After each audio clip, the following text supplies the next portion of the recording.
After all the speculation over the last week or so, finally, pen to paper between the Leafs and William Nylander as they re-sign Willy to an 8-year contract extension worth $11.5 million. That is the average annual value. There's a lot I could say in this video, but I'm going to try and keep it as short as possible. And I say that it's probably going to be like a 10-minute video or something like that, but that's what I usually do. Do I think that Willy is overpaying a little bit? Yeah, probably. You know, I love Willy, as you guys can see, wearing his number, wearing his jersey. Sure, I love it. But 11.5 is a big number. But did you expect anything less? Like at this point, when you saw what he was doing this season, he bet on himself, and the Leafs had to pay him. They did. You weren't going to trade him. He has a 10-team no-trade clause, and God forbid you trade him to another team that he doesn't want to sign long-term after the fact. They're not going to give you any assets for him or anything. So with that being said, what, are you going to trade him for nothing just to have some cap space relief? Not mid-season, you aren't.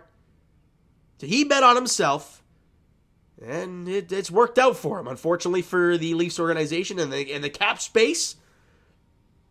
But he deserves it.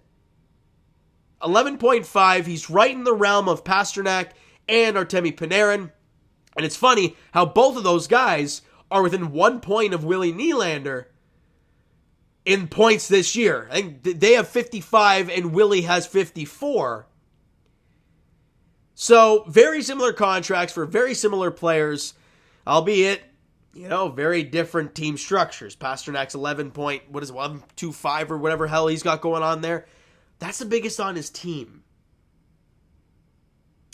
And I'm assuming Mitch Marner's going to want to go above and beyond that, which is scary next year. So he'll be the third highest on the Leafs. So that's where Leaf fans get a little scared of it. And I get it. I totally understand it. Do I feel a little bit of that? Sure I do. Absolutely I do. But what I'm going to say is I'm just so excited to see William Nylander be a Toronto Maple Leaf for life. How many Toronto sports teams have we seen lose great players and then have it just royally suck? Going back to the Raptors, Vince Carter left, Chris Bosh left, Kawhi left. You look at the Blue Jays, and we don't know what Vladimir Guerrero Jr. and Bo Bichette are going to be doing down the road and stuff like that. We have a guy in William Nylander who was drafted and developed by this team, by this organization, came up in the first, 30-odd games of his career was in a miserable, it was in the tank season for Matthews. Like, take that in. That team was awful. And him, Zach Hyman, Connor Brown were the bright spots of that second half of the year. I was actually at the game for his first NHL goal against the Ottawa Senators. Pretty damn cool. And he's going to be a Leaf for his entire career. Can we not step back a little bit from the contract nonsense and enjoy that for a bit? The contract stuff, look, it's real. I get it. I totally understand it, that we're in cap hell. And we've been in cap hell in this whole damn core. And we're going to continue to be until after next season. So, there's that. So if I'm going to enjoy, like I told people in preseason videos, what I do, why I enjoy the regular season, is because I'm just going to watch a hockey game. If my boys go out there and play a great game, I'm going to enjoy it. Right? Yeah, and I have recently because they've won 3 in a row. So Willy Nylander, a hell of a hockey player, has chosen to be in Toronto for his entire career. And I'm going to be happy about it.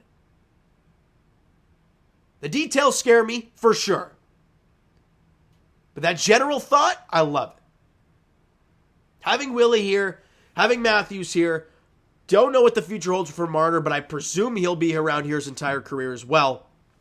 With that being the case, sure, in all facets, you want to win a Stanley Cup. I mean, that's no ifs, ands, or buts about it. He already said it actually today in his availability. He wants to win a Stanley Cup with the Toronto Maple Leafs, and that's awesome. Now, people will counter that statement with, well, why'd they have to pay you everything and anything, $11.5 million? couldn't you take in the $10 million and help the team out a bit? Yeah, he probably could have. But he bet on himself. For the love of God, Leaf fans, all these years that Matthews and Marner, like, think about it from a human perspective, right? Not just a contracts and you know, you're not playing GM mode in NHL right now. Matthews and Marner are out here getting $11-12 million since whenever Kyle Dubas signed those contracts. And Willy Nylander had to fight tooth and nail and miss the first half of the season just to get 6.9. And up until still this season, that's still the case. So the fact that he wants to get paid, I get it. I get it, man.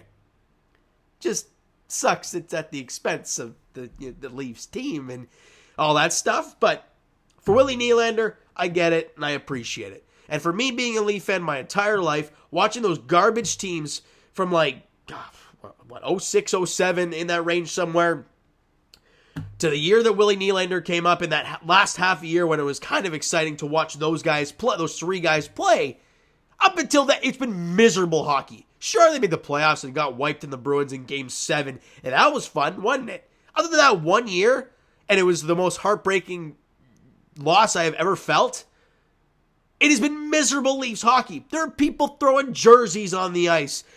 There are people wearing bags on their head because it's miserable. And now we get to watch an insanely talented hockey team with three core guys who are incredibly paid, but also incredibly talented. Go out there and play every night. Yeah, enjoy it a bit. Because before you know it, it's going to be gone and we're going to be back in the dumps again. So enjoy it for now. Now, after next season, John Tavares' contract's up, so that will be a very interesting time. Obviously, Marner's going to get his extension, but how much more is he going to get from 11.5? He's not going to, or whatever he's making now, 10.5, 11? Whatever, something along those lines. Nylander's getting 11.5, Matthews getting 13. Marner's not getting more than Matthews, and we can argue about the Nylander stuff. So, how much of a raise is he really going to get? The cap will go up. Possibly John Tavares will be taking a pay cut. He won't be making $11 million. He said today in his availability that he wants to be a Leaf. Of course he does. So after next season, it's gonna really take full. But for the love of God, they'll be like 29 at that point, right? You want to win by now. But I look at it like enjoy the player. And Willy Nylander being a Leaf for the rest of his career, sign me up. All right? So you know what, guys? And people can have different opinions, and that's totally fine by me. You can just think straight up, he's overpaid, I don't care about the player. Fine. So be it. You could be on the totally opposite side where I don't care about the contract. You got to have $15 million. I'm totally happy he's a Leaf. You could be on either side of it. I'm kind of in the middle. I'm scared about the cap hit, but I love having the player around. So that's where I'm at. All right? So you know what, guys? That is going to do it for this one. If you enjoyed the video, and Willy Nylander himself being a Leaf for the rest of his career, hit that like button to appreciate that. Hit the subscribe button if you have not done so already. Twitter, Discord, Instagram, TikTok, all that stuff is down below, so follow up there if you've not done so already. And I will talk to you guys, Raptors Edition, tomorrow as they are in LA taking on the Lakers, 10:30 tip-off there. And as for the Toronto Maple Leafs, they're back in action tomorrow night as they host the San Jose Sharks, 7 o'clock puck drop there. Thank you so much for listening and watching. I hope you enjoyed the video and are jacked up for 8.5 years of William Nylander. We'll talk to you guys then.